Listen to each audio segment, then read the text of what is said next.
Hola, muy buenas.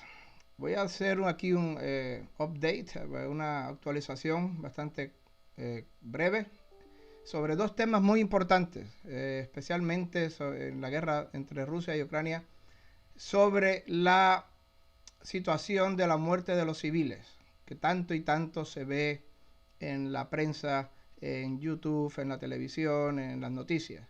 Y segundo, sobre esta no-fly zone o zona de exclusión aérea que Zelensky está pidiendo desesperadamente. Mire, muy rápido, hay que entender una cosa. En primer lugar, cómo funciona la prensa de Estados Unidos y la prensa occidental, de España, de Italia, de Francia, de Alemania, ¿ok? Todas están coordinadas, la prensa occidental. ¿Cuántos soldados ucranianos han muerto? ¿Cuántos tanques ucranianos han sido destruidos? ¿Cuántos aviones ucranianos han sido destruidos? Búsquenlo.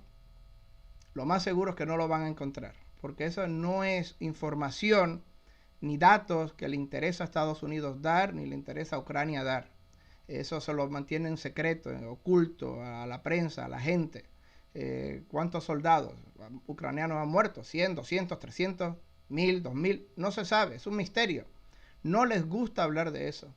¿Cuántos puestos de comunicación militares ucranianos han sido destruidos? No se sabe, no les gusta hablar de eso. ¿Cuántos aviones ucranianos o helicópteros ucranianos militares han sido destruidos? No se sabe, no lo dicen, lo mantienen oculto, esa información que ocultan a la prensa y a la gente.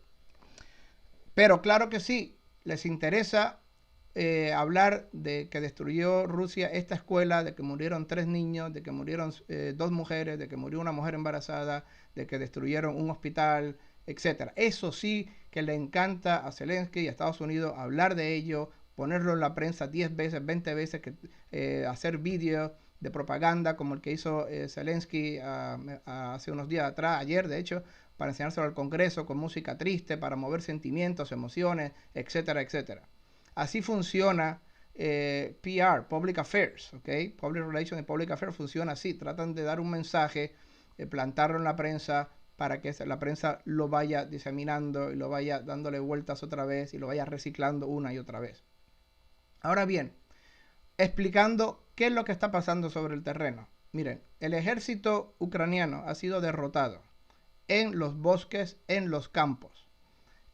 Los ha expulsado de los bosques, de los campos, del territorio abierto, el ejército ruso. ¿Y qué ha hecho el ejército ucraniano? El ejército ucraniano, desesperadamente para sobrevivir, se han metido dentro de las ciudades, especialmente hoy, que es el 17 de marzo, especialmente hay muchísima actividad en Kharkiv, en Kiev todavía y en Mariupol. Esas 3 ciudades es donde más actividad hay. Dentro de esas ciudades está el ejército ucraniano y la Guardia Nacional Ucraniana. Están allá adentro. ¿Qué hacen? Pues miran, para sobrevivir, para que la Fuerza Aérea rusa no los pueda destruir, lo que hace es que se meten dentro de los edificios, se meten en los apartamentos, en las casas, en los mismos hospitales, en las mismas escuelas, donde quiera que sea un edificio fuerte que los pueda proteger, allí se mete el ejército ucraniano y la Guardia Nacional Ucraniana. ¿Qué pasa? Hay muchas unidades dentro de la Guardia Nacional Ucraniana que no son disciplinadas, que hacen lo que siempre van a hacer lo que les dé la gana. Son milicias populares, muchos de ellos son fanáticos, ultranacionalistas, antirrusos hasta la muerte, y siempre van a seguir disparando, utilizando morteros, snipers, francotiradores, armas medianas, cohetes, RPGs contra los rusos, desde los edificios. ¿Qué hace Rusia? Que cuando Rusia recibe este fuego desde esos edificios, responde el fuego a los edificios desde donde le están disparando.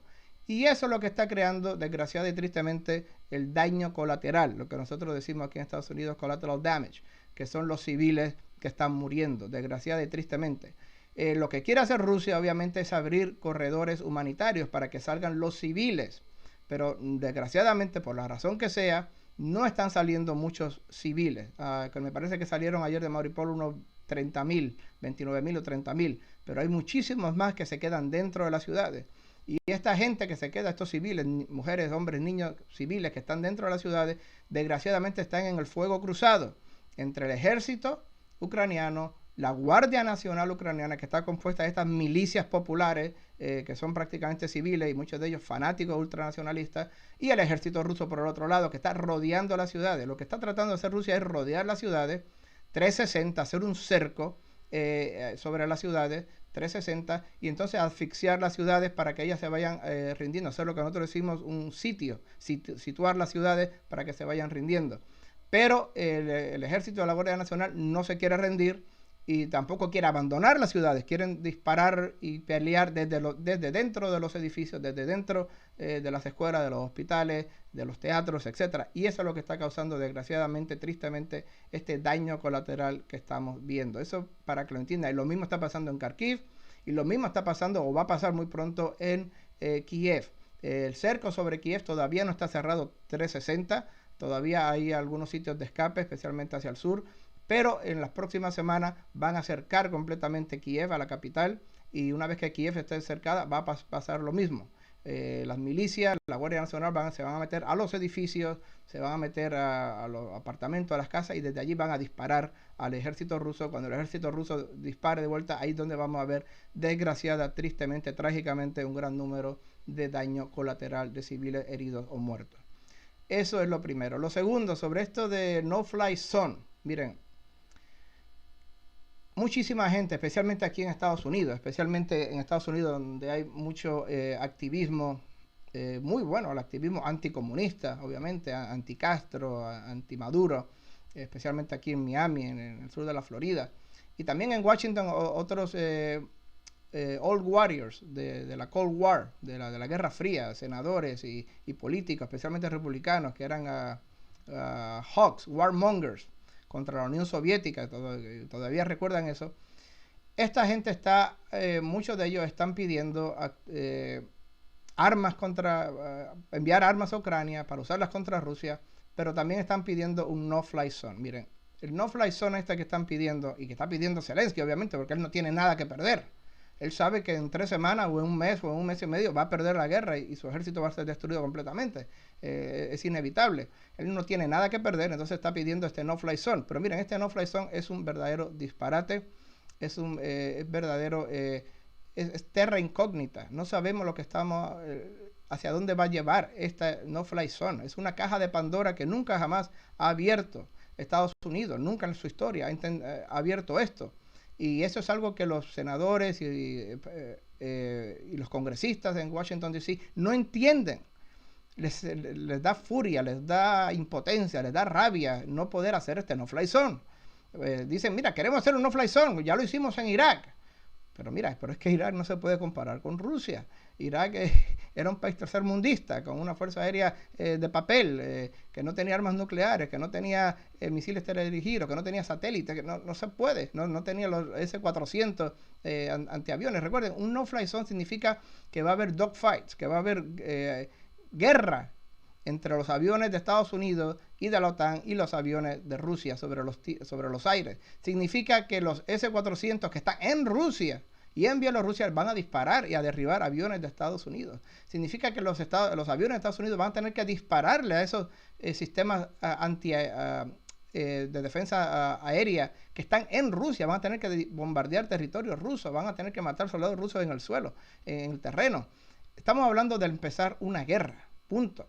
Miren, no-fly zone es muy fácil sobre Libia. Perfecto, muy bien. Esa piece of cake es quitarle un dulce a un niño.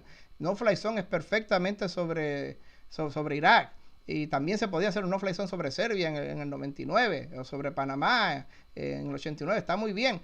Pero no se puede hacer un no-fly zone sobre Ucrania para ir contra Rusia, porque no se sabe dónde esto va a llegar. No se sabe. El riesgo, the risk factor, el factor riesgo de que ese no-fly zone termine en una guerra nuclear es enorme. Miren, el ejército ruso es más pequeño y más débil que el ejército convencional de la OTAN y el ejército convencional de Estados Unidos.